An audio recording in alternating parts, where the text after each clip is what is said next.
Bonjour à toutes et à tous, voici l'analyse du SP500 et de l'euro-dollar pour le lundi 26 janvier.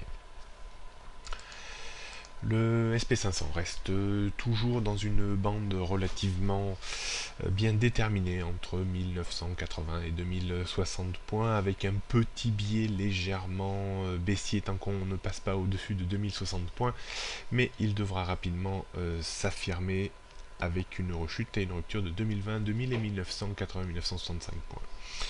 Donc pour le moment, statu quo, on a plus l'impression en fait qu'on est quand même dans une zone de distribution depuis plusieurs semaines, avant peut-être de trouver un courant un peu plus baissier un petit peu plus tard ces prochaines semaines.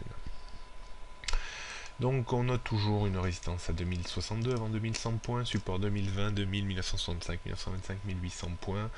On peut considérer que la tendance est un petit peu stable entre 2062 et 1980 points, avec un biais quand même un peu plus baissier qu'haussier tant qu'on reste en dessous des 2062 points.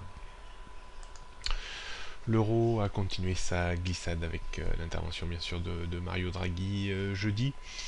Il a touché un point bas vers 1,11 avant de se reprendre un tout petit peu.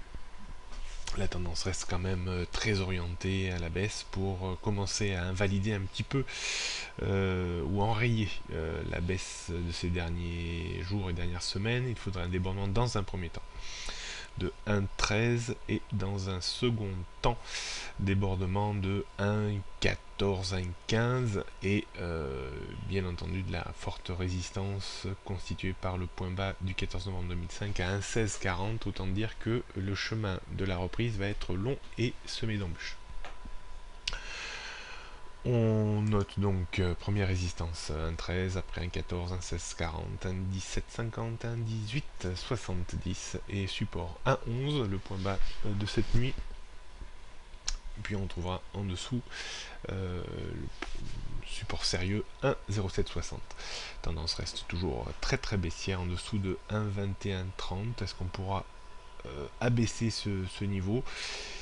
Pas pour le moment encore, mais on pourra probablement le faire tomber à un moment ou à un autre vers au moins vers le point bas du 7 juin 2010, c'est-à-dire vers 1,1870 avant peut-être 1,1640. Bonne journée à toutes et à tous et à demain.